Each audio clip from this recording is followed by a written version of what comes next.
Oi, gente, tudo bem? Estamos começando o programa Brasil Consciência desta semana, uma realização do SINDCT, o sindicato que representa os servidores públicos federais do INPE, do DCTA, do CEMADEM e da Agência Espacial Brasileira.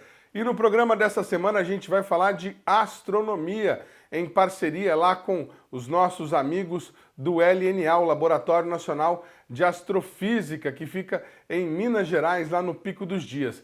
Primeiramente, a gente vai ter nesse programa informações sobre os 100 anos da observação de Andrômeda. Faz só isso que a humanidade sabe, que o universo é composto por diversas galáxias. Você também vai ter informações sobre o projeto Spark 4, uma iniciativa do INPE que dotou o LNA de um novo dispositivo capaz de multiplicar a produção de imagens astronômicas por 4.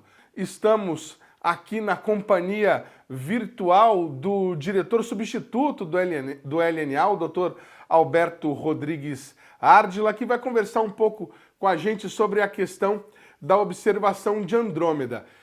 Para quem não sabe, faz 100 anos que o homem que dá nome ao telescópio Hubble conseguiu observar uma galáxia fora da Via Láctea. Muito bem, Edmund. Boa tarde a todos. Um prazer estar aqui com vocês. E realmente uma ocasião bem importante para a astronomia comemorar esses 100 anos do nascimento da astronomia extragaláctica, como a gente conhece. De fato, até 1919, 1920, existia um grande debate sobre se as nebulosas que eram observadas através dos telescópios eram nebulosas locais, ou seja, pertenciam à Via Láctea, ou se tratavam de objetos fora da nossa galáxia. Isso foi um debate que perdurou por anos.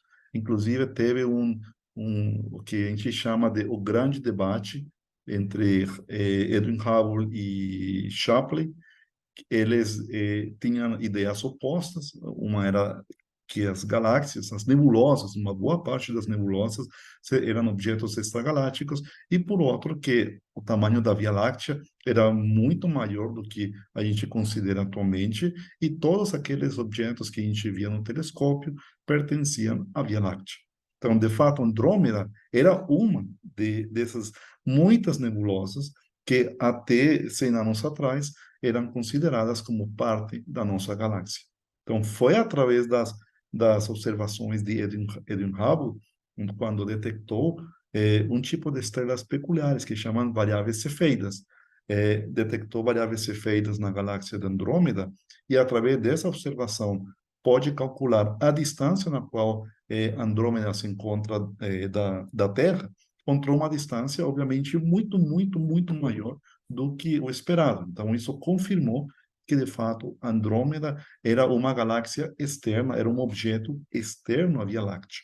Então, isso, com essa descoberta, selou o debate sobre a presença de objetos extragalácticos. E a partir daí, o que a gente considera o nascimento da astronomia extragaláctica, ou seja, o estudo de objetos além da Via Láctea.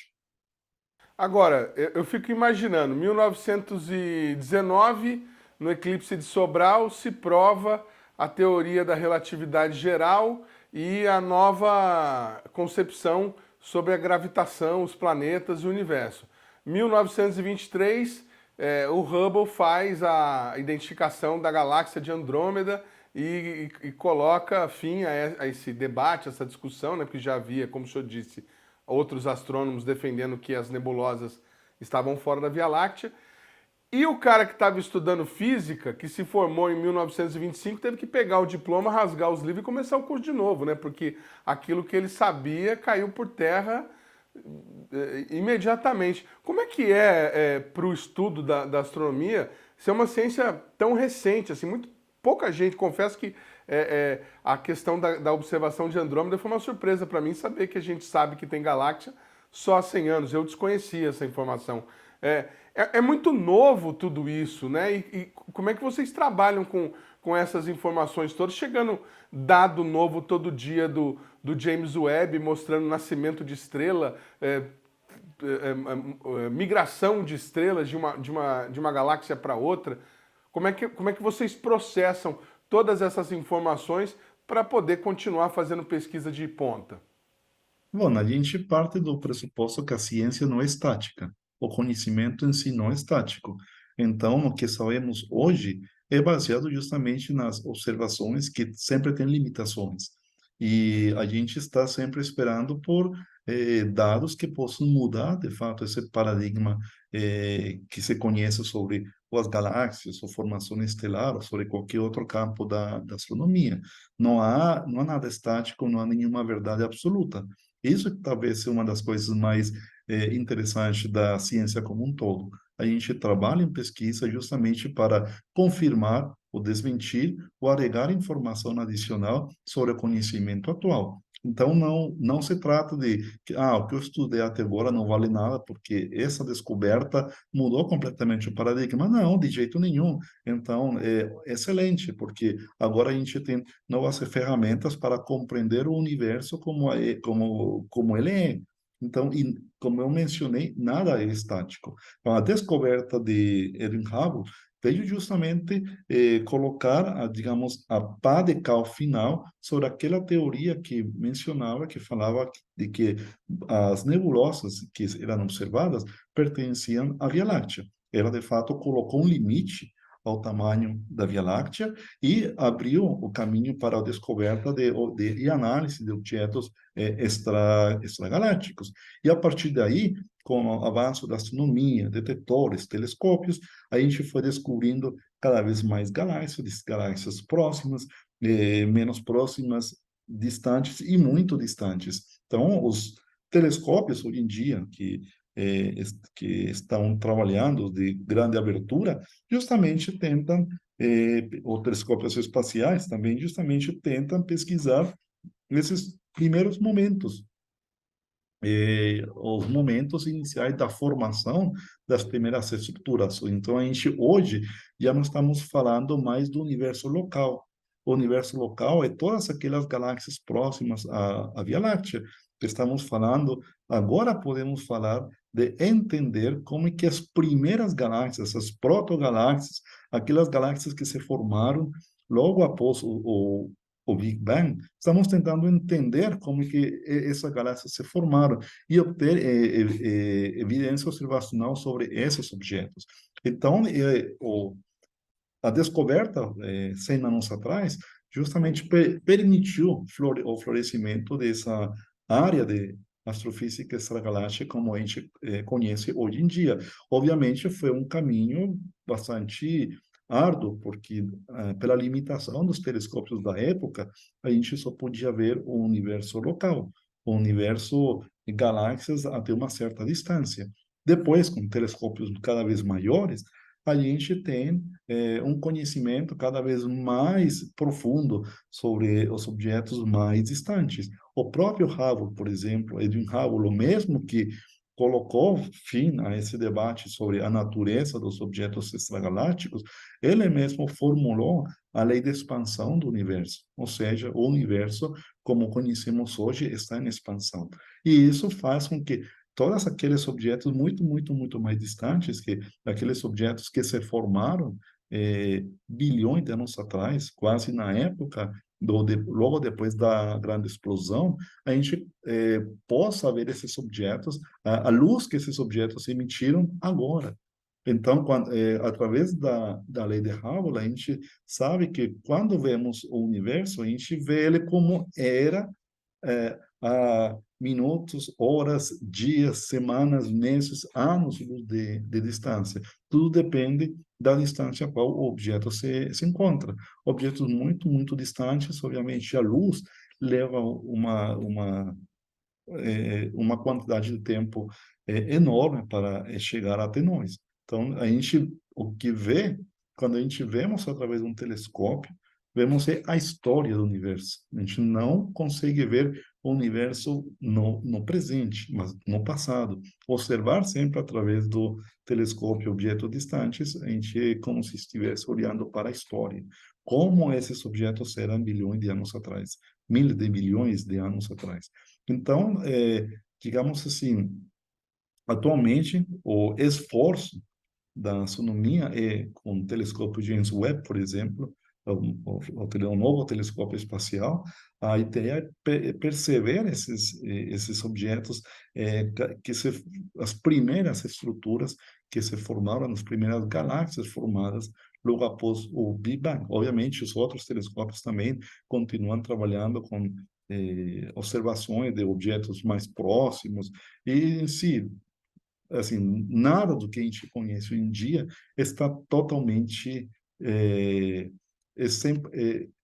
não, ainda temos problemas para resolver em astrofísica extragaláctica, ainda com objetos próximos. Então, imagina com objetos distantes. Então, a ciência e a astronomia é um campo muito rico, porque cada descoberta, com uma descoberta, a gente responde uma pergunta, mas nos dá origem a mais 10 perguntas.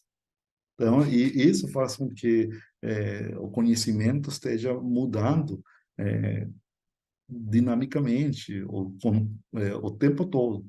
Então, foi uma descoberta que chama atenção justamente porque, para a maioria das pessoas, para o leigo, diria, falam de galáxias, sim, são objetos distantes fora da Via Láctea, mas esse conhecimento é recente, tem apenas 100 anos. Todo mundo acha que a humanidade conhece ou tem essa visão o tempo todo, mas não, é uma visão bastante recente. Ou seja, em 1910, 1915, as pessoas não reconheciam as galáxias como a gente reconhece hoje como objetos fora da Via Láctea. Isso é uma questão surpreendente, assim, chama atenção. E uma coisa que é interessante, assim, essa questão da expansão do universo, né? O senhor falou que Hubble definiu a lei da expansão do universo, né? E a gente aprendeu na escola que o espaço é infinito. Antes de 1923, as pessoas achavam que o espaço era infinito, quer dizer, a Via Láctea era infinita, ela ocuparia todo o infinito, ou essa noção de infinito não é tão assim correta. Então, o que se entendia como o universo naquela época era que a nossa galáxia era o único objeto no universo. Então, tudo que a gente observava pertencia, estava dentro da nossa galáxia. Então, assim, eu não diria que era um tamanho infinito, tinha um tamanho, mas era um tamanho muito, muito maior do que ele realmente é, ao ponto justamente de incluir qualquer objeto que era observado através do telescópio. Quando a gente vai para fora da cidade, faça uma observação sem luz, nada, é importante mencionar que praticamente tudo que a gente vê, a grande maioria dos objetos que a gente vê são estrelas. E todas essas estrelas que a gente visualiza a olho nu são, de fato, da nossa galáxia. Então, são estrelas da Via Láctea. Mas, às vezes, a gente olha alguns pontos que têm mais cara de nebulosa do que de estrelas. Quando a gente observa elas através do telescópio, a gente observa uma nuvem. Muitas dessas nuvens são parte, de fato, da Via Láctea. São nuvens, por exemplo, que são regiões de gás ionizadas por estrelas da Via Láctea. Mas também uma boa parte de todas essas nebulosas são galáxias que estão fora da Via Láctea. Então, assim, naquela época, o que se pensava era justamente isso. A ideia do infinito é um pouco mais, digamos assim, é muito mais controversa. Assim, quanto é o infinito? O infinito é até onde vai o infinito? O universo tem tamanho infinito? Talvez isso era um pouco mais complicado digamos assim, de digerir. Mas era mais a questão do tamanho da Via Láctea. Éramos um objeto único. Éramos um único objeto no universo. Hoje em dia, ou depois dessa descoberta, a gente sabe que existem trilhões de galáxias. O número de galáxias estimado atualmente está entre 5 e 10 trilhões de galáxias. Então, obviamente, é um número absurdamente grande. E todos, obviamente, todos esses objetos foram da Via Láctea. Então, a concepção histórica mudou totalmente, né? E, a, digamos assim, uma questão relevante, que ainda a gente não entende muito bem, não temos muito claro como é a estrutura da nossa própria galáxia. Tá, a gente sabe, é uma galáxia espiral e tal, mas essa informação não é muito clara. Tem um trabalho muito recente que foi publicado agora, essas semanas atrás, sobre uma nova proposta da estrutura da nossa galáxia, porque justamente a gente está numa posição de desvantagem. O Sol, a Terra, está no disco da nossa galáxia, de forma que a gente não pode enxergar o centro da nossa galáxia ou o que está além do centro, pelo gás e poeira que está no disco. Então, isso faz com que a nossa visão da nossa própria casa não seja muito clara. Então, isso parece conflituante. A gente sabe o tamanho, a gente tem uma ideia de qual é o tamanho, um valor relativamente correto do tamanho da Via Láctea, mas não a morfologia exata pela nossa posição. Enquanto que a gente, por exemplo, Andrômeda, como é um objeto extragaláctico, e justamente ela tem uma certa inclinação, a gente pode ver muito claramente a estrutura dela, o núcleo, os braços espirais. A gente imagina que a Via Láctea é muito similar à galáxia da Andrômeda. E isso faz com que o estudo da galáxia da Andrômeda seja altamente relevante, porque através de tudo que a gente sabe sobre ela, a gente pode imaginar que a nossa galáxia tem uma estrutura parecida, tanto em forma, como em massa, como evolução. Então, digamos assim, um estudo da Andrômeda e de outros sistemas relativamente próximos nos permite entender um pouco sobre a nossa galáxia, desde uma perspectiva que a gente não consegue ver. Então, estudar o estudo da astronomia extragaláctica não só é importante para para saber como se deu a evolução, como é que o processo de formação e evolução de galáxias se dá, mas também para entender a nossa própria galáxia, visto que a gente tem uma visão bastante limitada da Via Láctea devido à posição em que a Terra se encontra dentro da galáxia. Para a gente que é leigo conseguir entender, doutor, como é que Hubble, lá em 1923, com um telescópio de 1,5 metro de diâmetro, conseguiu, pelo brilho de um objeto, de um elemento da galáxia, determinar a distância? Vocês fazem isso hoje? É pelo brilho que vocês conseguem fazer os cálculos de medição? É, muita boa pergunta, Edmund. É uma questão bastante complexa, de certa forma, porque o que o Hubble fez na época, ele usou um tipo de estrelas, chamam variáveis cefeidas. Essas variáveis cefeidas é uma fase através da qual várias estrelas da sequência principal passam, depois que eles deixam a sequência principal. E o que é uma variável cefeida? É uma estrela que pulsa radialmente, ou seja, as camadas externas elas se expandem e voltam a se contrair, se expandem e se contraem. E essa expansão, contração é periódica. Só um Ela, essa, segundo. O senhor falou em fases. Essa é uma fase da formação da estrela. Ela nasceu, passa um período, ela entra nessa fase que o senhor está falando. sim, Isso. mas Entendi. isso para estrelas de entre 3 e 10 massas solares, aproximadamente entre 3 e 10 massas solares, elas depois que queimam o hidrogênio, elas entram nessa fase cefeida. E essa fase cefeida é justamente essa pulsação. O Sol não vai entrar nessa fase porque ele tem uma massa menor. Estrelas de massa tipo solar não passam pela fase cefeida. Mas, enfim, esse tipo de estrelas tem uma particularidade. o período com a qual elas pulsam é proporcional à luminosidade. Então, estrelas que têm um período muito curto são menos luminosas. Estrelas com um período maior, elas são mais luminosas. Essa foi uma relação que foi estabelecida anteriormente por Henrietta Leavitt, e ela descobriu justamente essa propriedade. E isso é bem claro. O que ela fez? Ela estudou eh, uma, por volta de 40 galáxias desse tipo, todas localizadas na Grande Nuvem de Magalhães, que é uma galáxia satélite nossa. Como todas as estrelas estão no mesmo objeto, a distância da Terra à nuvem é fixa. Então, a gente sabe que elas todas estão num único sistema. E estudando justamente esse período em função da luminosidade, ela chegou a essa relação. Então, é uma relação inequívoca. Assim, você mede o período de pulsação de uma estrela cefeida, automaticamente conhece a luminosidade dela. E a partir da luminosidade da estrela, você pode calcular a distância na qual ela se encontra.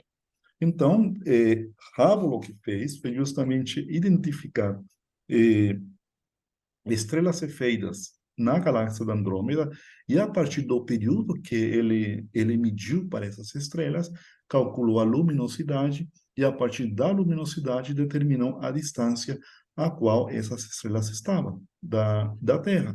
E o valor que teve foi um valor absurdamente alto, assim, que extrapolava os limites do que era conhecido como a Via Láctea. Então, aí não ficou dúvida nenhuma. Agora, essa técnica tem suas limitações. Por quê? Porque em galáxias mais distantes, a gente não consegue identificar estrelas individuais.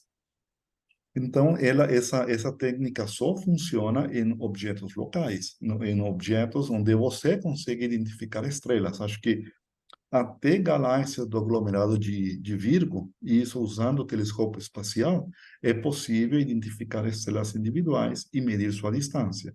É importante mencionar que talvez é o método mais exato para medir distâncias das galáxias. Mas, como eu mencionei, ela tem uma aplicabilidade limitada. Objetos já mais distantes que o aglomerado de Virgo já não é possível. Então, não é possível aplicar essa relação. Então, a gente tem que usar outros métodos para medir distâncias. Um deles, acho que o mais conhecido, é a lei de Hubble. E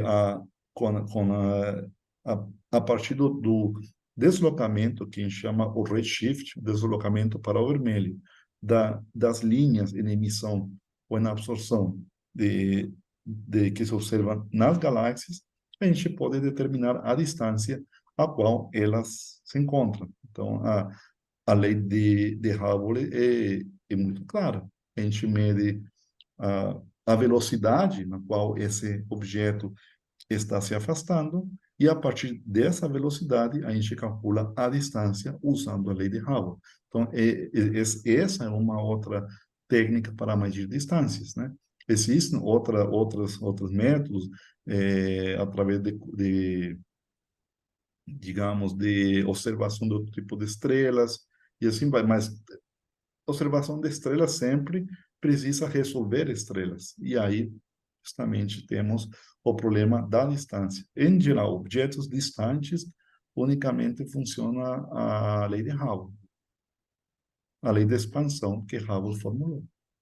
O programa Brasil Consciência vai para um rápido intervalo e a gente volta já já com a entrevista com a pesquisadora responsável pelo desenvolvimento do Spark 4 no INPE. Um instante só, não sai daí.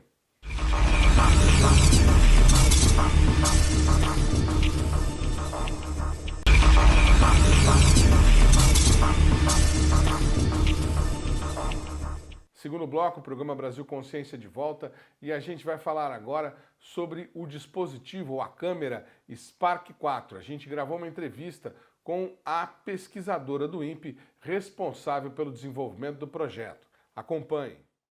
Conta pra gente o que é esse instrumento Spark 4 que está lá no LNA funcionando. O instrumento Spark 4 ele surgiu de uma ideia aqui na divisão de astrofísica do INPE, uma ideia minha e do Dr. Francisco Jablonski, isso em 2009. O projeto conceitual foi financiado pela FAPESP e a construção em si foi financiada pela FINEP, também com uma ajuda muito importante do orçamento do INPE e também do orçamento do LNA, que é onde de fato o instrumento está sendo construído, ou melhor, onde ele foi construído, porque hoje o instrumento já está pronto, já está instalado no telescópio. Em qual telescópio? No telescópio de 1,6 metros do Observatório do Pico dos Dias. Esse observatório ele fica no sul de Minas, na cidade de Brasópolis, no alto de uma montanha, e a primeira luz desse instrumento, da Spark 4, foi realizada em novembro de 2022. O instrumento está funcionando bem dentro dos requisitos. A gente tem reuniões semanais, toda terça-feira de manhã a gente fica horas falando do instrumento, o que aconteceu, o que precisa acontecer, o que precisa fazer, quais são os problemas, né?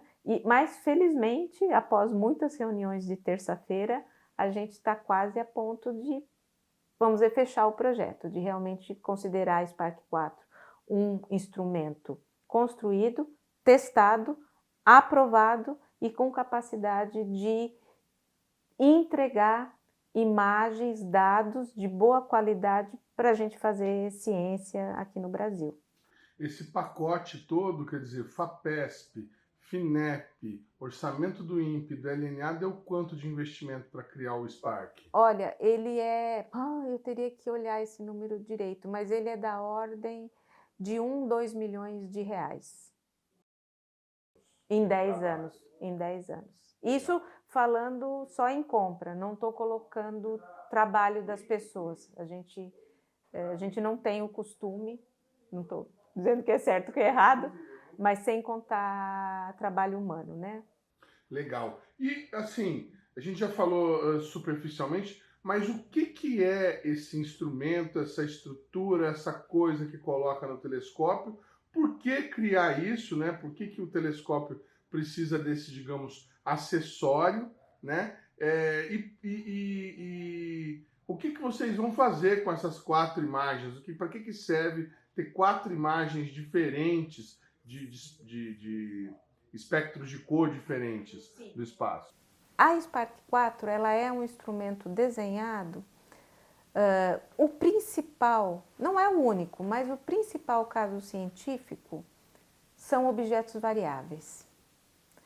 Então, vou dar o exemplo da ciência que eu faço, né? Ou de um dos casos, um tipo de projeto com que eu trabalho. Eu trabalho com estrelas binárias que estão muito próximas. As duas estrelas, todo o sistema é praticamente do tamanho do Sol. Então as estrelas estão muito próximas. E elas estão tão próximas que você tem matéria que sai de uma e vai para outra, como se uma estrela estivesse comendo a outra. Ok. E essas estrelas variam em escala de horas. E variam muito. E elas, quer dizer que antes, a gente não conseguia ter a variabilidade simultaneamente nas 4 cores. Então, a gente fazia numa noite no vermelho. Daí, na noite seguinte, a gente fazia no azul.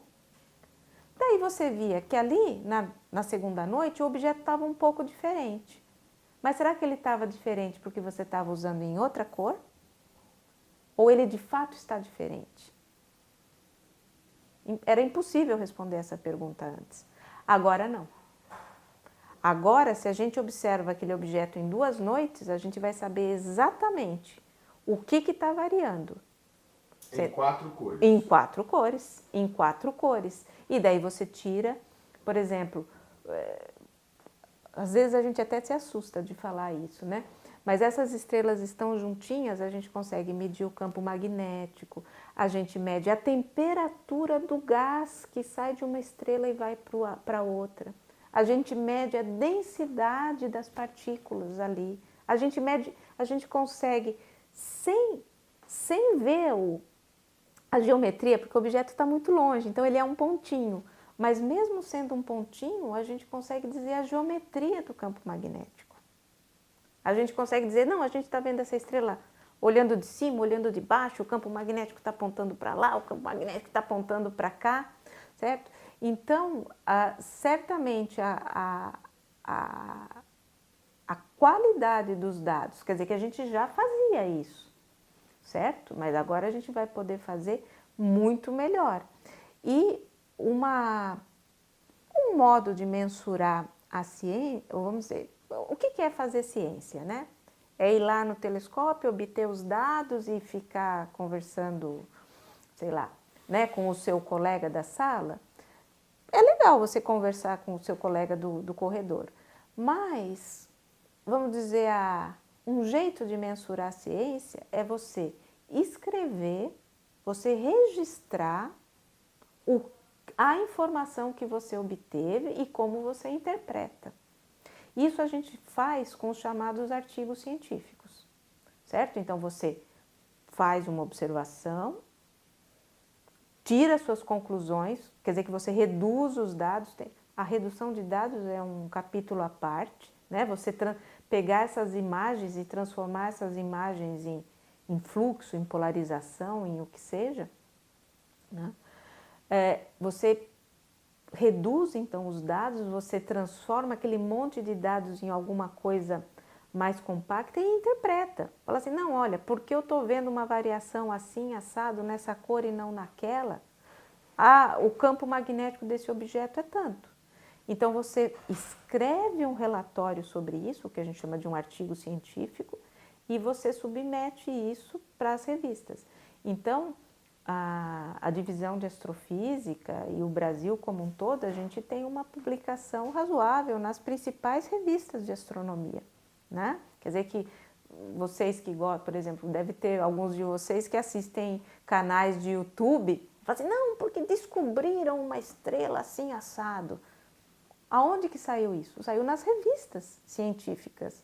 Quer dizer que o cara que descobriu isso fez um artigo, submeteu, esse artigo foi avaliado e daí foi impresso, foi publicado e isso virou, por exemplo, um artigo de divulgação num canal de youtuber, certo?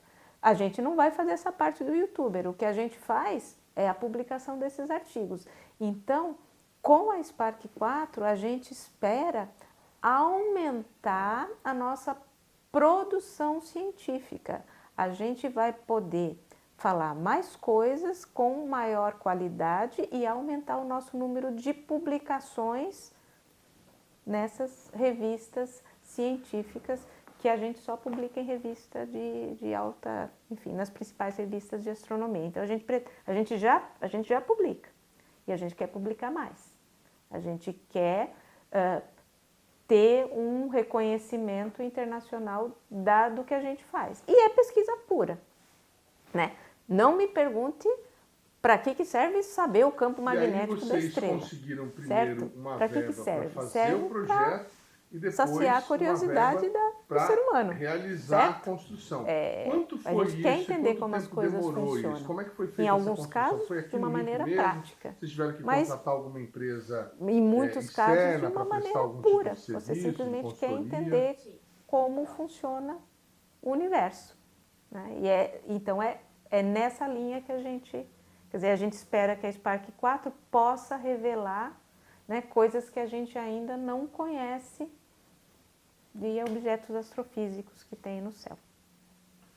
Mas, doutora, para quem está em casa Sim. E que não é aí Sim. ligado à área científica, precisa explicar o seguinte, a gente está aqui no INPE, a senhora é pesquisadora do INPE, como é que foi esse negócio lá em 2019 de vocês terem uma ideia de fazer um dispositivo para funcionar no LNA? Por que isso? Essa colaboração é comum? Vocês, astrônomos, têm essa necessidade? O LNA é o laboratório nacional, né? Então tem alguma coisa a ver com isso? Tem. Então, quem sabe, uma coisa importante para responder a sua pergunta, né, quer dizer que em 2009, né, a gente teve essa ideia, né, de fazer um instrumento que obtivesse imagens simultaneamente em 4 cores, né? Ele não apenas faz imagem, mas ele também obtém, ele tem 2 modos de operação, um modo que chama fotométrico e o outro polarimétrico, que é o que a gente usa para medir a polarização da luz, mas isso é outra história. Mas, enfim, o Laboratório Nacional de Astrofísica, ele, do ponto de vista nacional, ele é um dos institutos ou uma das instituições onde existe desenvolvimento instrumental para astronomia. Então, eles têm o know-how de fazer instrumentos astronômicos. Não é a única instituição, mas é uma delas. Isso é uma coisa. Outra coisa, o LNA, ele gerencia os telescópios do Observatório do Pico dos Dias e a participação brasileira nos telescópios Gemini e no telescópio SOAR. O telescópio SOAR é um telescópio de 4 metros, instalado nos Andes chilenos, e o telescópio Gemini são 2 telescópios, um no Havaí e um nos Andes chilenos, e são telescópios de 8 metros de diâmetro, quer dizer que o espelho do telescópio tem 8 metros, são telescópios bastante grandes. Isso é uma coisa. Outra coisa, o INPE e o LNA, historicamente, têm uma colaboração para desenvolvimento instrumental. Quer dizer que existem pesquisadores aqui da divisão de astrofísica que fizeram parte do desenvolvimento dos primeiros instrumentos que foram feitos para o Observatório do Pico dos Dias. Então, citando alguns nomes, quem sabe seja até eu esqueça algum nome, mas a gente tem a única câmera infravermelha desenvolvida no Brasil e instalada no Observatório do Pico dos Dias, foi liderada por um pesquisador do INPE, que é o professor Francisco Jablonski, né? Lá nos primórdios, quer dizer que eu estou falando de coisas de 40 anos atrás, né? Teve também vários instrumentos que foram desenvolvidos em conjunto pelo INPE e pelo LNA. Quer dizer que a Spark 4, ela só continua essa tradição de um desenvolvimento instrumental conjunto entre INPE e LNA/OPD e também com o uso dos telescópios do LNA. E quem sabe seja interessante falar um pouquinho como que funciona, depois que o instrumento está pronto, como que é, né? Você pega aí, dá ele para o observatório e vai para casa, não é bem assim. Você tem uma fase que a gente chama de comissionamento, que você põe o instrumento no telescópio e faz medidas, com as medidas que a comunidade vai fazer, né, do mesmo tipo, e vai verificar se os dados obtidos, fornecidos pelo instrumento, têm a qualidade necessária. A gente está nessa fase. E daí você pode perceber que o instrumento, às vezes, pode ser melhorado em um ou outro aspecto, a gente vai realizando essas melhorias e vai fazendo novas missões de comissionamento para verificar se o instrumento está, de fato, sendo melhorado, se esses pequenos problemas estão sendo corrigidos. Então, nesse momento, ele está em fase de comissionamento. E ele está em fase de comissionamento e, em junho, ele vai entrar na fase que a gente chama de verificação de ciência, porque o comissionamento é feito pela equipe do instrumento. Na fase de verificação de ciência, os projetos foram submetidos pela comunidade. Então, a equipe do projeto faz uma chamada e fala assim, quem quer usar Spark 4? Para fazer o quê? Para estudar galáxia, para estudar estrela, para estudar asteroide. Enfim, as pessoas fazem suas propostas, os seus projetos, que são submetidos para o observatório e para a equipe do instrumento. É escolhido um grupo de propostas que vão ser executados. Daí, de novo, para testar um instrumento, mas já sobre uma demanda não da equipe do instrumento, mas uma demanda da própria comunidade. E a gente está exatamente nessa fase, a gente ainda está fazendo comissionamento, no sentido que a gente ainda está fazendo o ajuste fino do instrumento, mas a gente já vai também obter dados de ciência para a comunidade. Isso em 2 missões que vão ser realizadas em junho e julho de 2023. Seria um teste de voo, então. Exatamente. Quais são essas missões? A senhora sabe quais são os grupos e o que eles vão pesquisar? Sim. Porque as propostas, esse processo de verificação de ciência, ele é uma chamada que é feita pela equipe da Spark 4 e pela Comissão de Programas do Observatório do Pico dos Dias, do OPD. É criada uma comissão que vai julgar esses projetos e colocar esses projetos em ordem de prioridade de execução. Quer dizer que os projetos mais interessantes, ou do ponto de vista científico ou técnico, porque às vezes eles tem projetos que demandam configurações instrumentais que são interessantes de serem testadas. Então, considerando aspectos científicos e técnicos das propostas, a gente faz uma avaliação, faz um ranqueamento. Esse ranqueamento das propostas submetidas saiu ontem, né?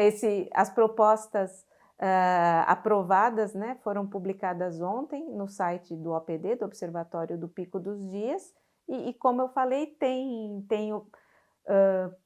propostas que vão estudar galáxias, tem propostas que vão estudar estrelas de diferentes tipos, propostas que vão estudar o meio entre as estrelas, o campo magnético entre as estrelas, tem propostas que vão estudar objetos do sistema solar também. Mas essas 2 de junho e julho já foram definidas especificamente qual é a proposta? Sim, são várias propostas. Tá. São várias propostas. Quer dizer que a gente vai executar os projetos Quem sabe seja interessante falar um pouquinho como se consegue tempo de telescópio e como se realizam as medidas no telescópio. Então, antes de falar da Spark 4, o Observatório do Pico dos Dias tem alguns telescópios. Então, como que um astrônomo consegue tempo para ir lá observar e fazer o seu projeto? 2 vezes por ano é aberta uma chamada. Todos os astrônomos interessados, podem até ser de fora do país, o observatório é aberto para qualquer astrônomo de qualquer parte do planeta.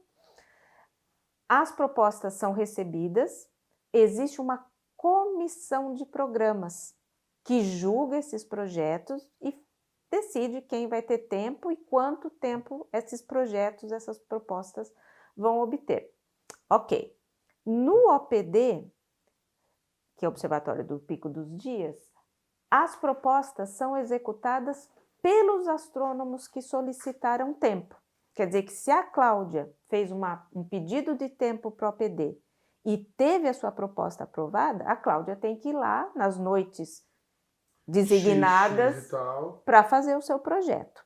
Existem alguns observatórios, por exemplo, o Observatório Gemini.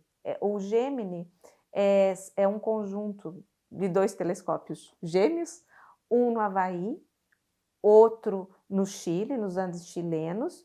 O Brasil tem noites nos telescópios Gemini e a seleção é feita exatamente do mesmo jeito. 2 vezes por ano, os astrônomos interessados mandam suas propostas, que são avaliadas e são classificadas para obter ou não tempo. Ok.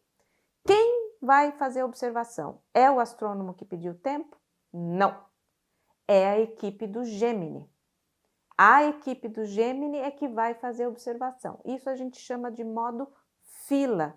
Diferente desse modo de observação do OPD, que é o que a gente chama de modo clássico. No modo clássico, quem pediu tempo vai lá e observa. No modo fila, a equipe do observatório faz as observações conforme solicitado pelo pelo astrônomo. Então, falando dos projetos de verificação de ciência da Spark 4, eles vão ser executados em modo fila pela equipe da Spark 4. E esses dados vão ser fornecidos para os proponentes, para quem pediu tempo, e as pessoas vão avaliar os dados da Spark 4, enfim, e vão nos retornar, falar assim, olha, os dados estão muito bons, ou estão perfeitos, ou estão bons, mas não estão perfeitos, eles poderiam ser melhorados assim e assado. E a gente vai usar, então, esse retorno da comunidade para, eventualmente, fazer alguma melhoria no instrumento. E a ideia é que, no ano que vem, em 2024, esse instrumento passe a fazer parte do portfólio do observatório. Quer dizer que esse instrumento vai ser um dos instrumentos disponíveis no observatório e qualquer astrônomo vai ter acesso a ele. O Spark 4 tem algum similar no mundo? Tem algum telescópio no mundo que tem algum dispositivo ou que seja já construído com essa mentalidade de fazer 4 imagens? Sim, existem instrumentos similares a Spark 4.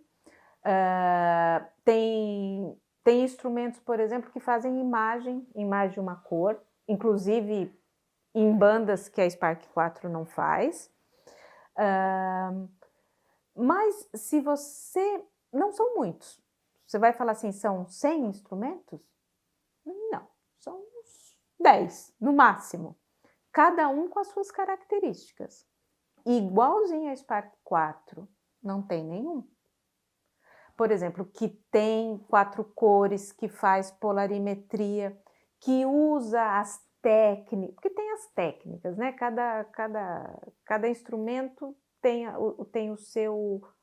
a sua solução para fazer uma dada medida, né?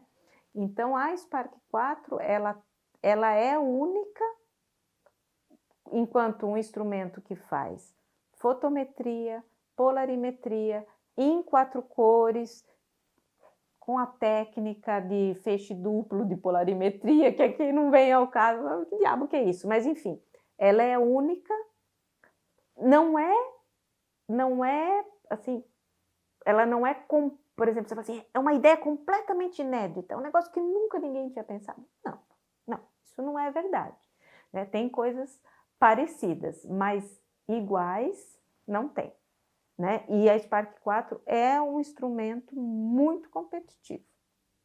É um instrumento muito competitivo, considerando o tamanho do telescópio que está instalado, que não é muito grande, então a gente tem limitações de quão fraco pode ser o objeto para a gente conseguir dados, mas dentro dos limites ele é um instrumento bastante competitivo. Inclusive, certo? Eu já comecei a receber e-mails aqui de gente de fora do Brasil falando, olha, seria muito legal observar tal objetinho, hein? Será que dá para você observar com a Spark 4? Bora lá, você entendeu? Enfim, então, quer dizer que o pessoal aí está de olho, quer dizer que tem pessoas de fora do Brasil que têm interesse em usar. Então, é aquela coisa, né? A comunidade astronômica, enfim, a gente, inclusive, assim, está toda conectada. Quer dizer, que não tem astronomia. Isso também, quem sabe, seja uma coisa importante de dizer, né? Não existe a astronomia brasileira, a astronomia americana, né? Existe a astronomia como um todo. Mas eu acho que uma coisa que é legal, que a gente deve buscar, isso daí é a minha opinião, né? É muito legal a gente participar de projetos, e a gente deve fazer isso. Mas também é muito legal a gente, quando eu digo Brasil, né? Liderar projetos. Você entendeu? Acho que a gente desenvolver, a gente ser o líder, isso é uma coisa importante. Quer dizer que a gente não andar só na garupa de outros projetos. Faz parte? Faz parte, certo? Mas é legal a gente liderar projetos e a gente mostrar que a gente sabe fazer e que a gente faz bem feito e que as pessoas vêm para colaborar com a gente. Programa Brasil Consciência vai para um rápido intervalo e, na sequência, você fica por dentro dos demais dispositivos que já estão em operação ou prestes a serem instalados no LNA. Um instante só, não saia daí.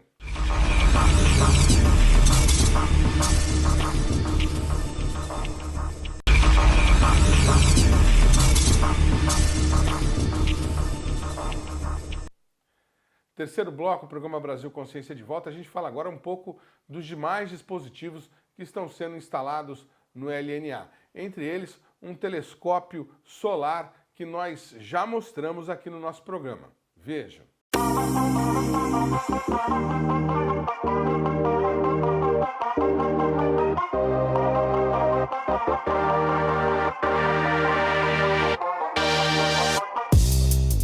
Bom, nós estamos aqui entrando no laboratório de polarimetria solar da Divisão de Geofísica Espacial do INPE. Neste laboratório, nós temos em desenvolvimento o que seria o embrião de uma missão solar espacial.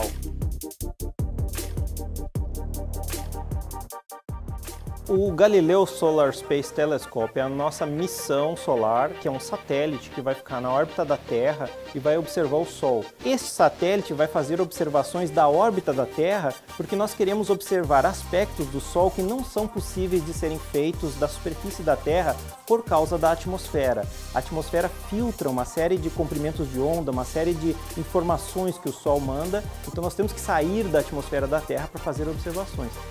Aqui o design do satélite como um todo. Aqui você pode ver, nós temos aqui as duas opções. O satélite tem mais ou menos 4,5 metros de altura para a opção em órbita geoestacionária, enquanto o satélite para a órbita baixa é um pouco menor, com as duas configurações levando em conta a mesma carga útil, os mesmos telescópios. Então aqui você pode ver o telescópio principal e os dois telescópios menores situados na plataforma também. O Sol ele não é uma estrela parada, ela tem várias explosões e várias atividades. Este tipo de atividade vem sendo estudado desde a época do Galileu Galilei, razão pela qual nós demos este nome para o nosso projeto. O Galileu Galilei descobriu que o Sol tinha manchas e que essas manchas variavam com o tempo. Essas manchas causam uma variabilidade no espaço vizinho à Terra, afetam satélites, afetam telecomunicações e uma série de outros artefatos. Essas variações também afetam o clima da Terra e determinam, por exemplo, em longos períodos, se nós vamos ter climas mais quentes ou mais frios. Então existe uma série de fenômenos físicos que baseiam o tipo de observação que a gente está tentando propor, mas basicamente o instrumento que a gente está propondo é um imagiador que nos permite então identificar a variação da estrutura magnética do Sol a partir de um conjunto de imagens em diferentes comprimentos de onda, ou seja, em diferentes cores e também em diferentes estados de polarização. O grande desafio tecnológico que existe nesse satélite é conseguir fazer observações do campo magnético que existe no Sol na cromosfera, que é uma camada um pouco mais externa do Sol. Isso nunca foi feito até hoje. Essas observações são importantes para alimentar modelos que prevêem a evolução do campo magnético do Sol. O Sol, assim como a Terra, todos sabem que na Terra, se você tiver uma bússola, ela tem um campo magnético e se orienta de acordo com o campo magnético da Terra. O Sol também tem um campo magnético. Esse campo magnético é o principal agente que determina se vai haver explosões solares, se vai haver atividade solar, se vai haver mais irradiância ou menos irradiância que afeta o clima. Então, entender este campo magnético é muito importante. Além deste telescópio solar que vai ser instalado, o LNA tem mais novidades e está ampliando o horário para visitas de estudantes e formação de mão de obra especializada na área. Veja. Bom, a gente está já em operação, né? A gente talvez foi um dos pouquíssimos observatórios do mundo que não parou durante a pandemia. Enquanto boa parte dos observatórios tiveram um período onde não teve nenhum tipo de observação, em alguns casos 2, 3 meses, em outros casos se estendeu até 6, 7 meses, o LNA continua em operação, em um modo restrito, no sentido de que Antigamente, nenhum os observadores via e se deslocavam até Itajubá, subiam no observatório e realizavam as observações de forma presencial. A Soleneá, assim como outros observatórios, oferece também a observação remota. E a partir do momento em que iniciou a pandemia, todas as observações eram de forma remota. A gente fez uma escala no sentido de que evitava troca contínua de instrumentos. Praticamente um instrumento era colocado e ele ficava em operação durante várias semanas, trocava o instrumento, aí com esse instrumento se programavam as observações com esse instrumento específico e assim por diante. Depois, ainda a gente continua trabalhando num formato restrito, no sentido que as observações continuam sendo remotas, exceto em alguns casos muito pontuais, como, por exemplo, os testes que foram realizados com a câmera Spark 4, isso já não é possível fazer remoto. Você tem um instrumento novo, precisa que a equipe que está testando o instrumento esteja presente. Mas acho que aos poucos a gente vai já saindo de toda aquela fase de restrição de visitantes e acredito que já para o próximo semestre seja possível tanto visitas do público em geral, das escolas principalmente, como dos próprios astrônomos. De fato, acho que agora para junho, julho, são previstas as visitas de estudantes de universidades aqui nos observatórios, no telescópio, para missões de treinamento. Uma das questões interessantes do Observatório do Pico dos Dias, por ele estar aqui no Brasil, ele serve como ferramenta de treinamento de estudantes de astronomia. E sempre a gente recebia turma de estudantes dos cursos de pós-graduação para virem aqui coletar dados, treinar em geral sobre o processo de observação. E isso agora vai ser novamente possível. Então, assim, aos poucos a gente vai abandonando todas essas restrições e até voltarmos à operação plena. Como digo, não está totalmente liberado, mas acho que já no segundo semestre, já a partir de agosto, mas julho, agosto, aí sim retomamos as operações normais. Mas o telescópio sempre esteve em operação. Fomos afetados pela pandemia no sentido de que a equipe que subia era muito restrita, era apenas 2, 3 pessoas, e elas praticamente faziam todo o trabalho, elas quase que nem se encontravam uma com a outra, só uma pessoa por sala e por vez estava num telescópio X, mas atualmente já está bem mais flexível e a equipe toda está subindo ao telescópio, aos telescópios. E digamos assim, aproveitando toda essa, já estamos deixando essa pandemia e tal, a gente está com os planos de compra de novos telescópios para o observatório, para fazê-lo mais, com mais opções de observação e equipamento mais moderno para os nossos usuários, para a comunidade astronômica brasileira. Então, além de a câmera Spark 4, que você mencionou, a gente tem um novo telescópio de 80 centímetros, que vai entrar em operação também em 2024. Tem um telescópio solar, que pertence ao INPE, e ele vai ser instalado aqui também no observatório. Tem um outro telescópio de 80 centímetros, que é parte de um projeto do Ministério do MSTI, e é basicamente para divulgação, um projeto de astronomia para as escolas. Então, os estudantes de boa parte das escolas do país podem realizar observações remotamente, usando esse telescópio. Então, temos também um projeto de um telescópio com a USP, em parceria com a USP, para um instrumento específico, um telescópio que pode ser entre 1 a 1,5 metros, que está em processo de obter os recursos para sua compra e instalação aqui no observatório. Então, enfim, a gente está, é possível que nos próximos 3, 4 anos a gente consiga praticamente dobrar o parque de telescópios atualmente instalados aqui no OPD.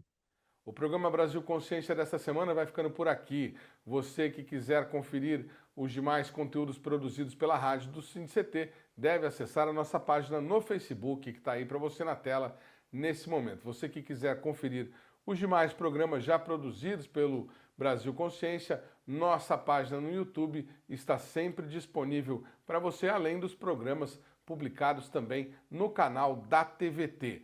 Dúvidas, críticas, sugestões e reclamações, você deve entrar em contato conosco pelo nosso e-mail. A gente volta na semana que vem com mais uma atração inédita para vocês. Tchau, gente. Um abraço.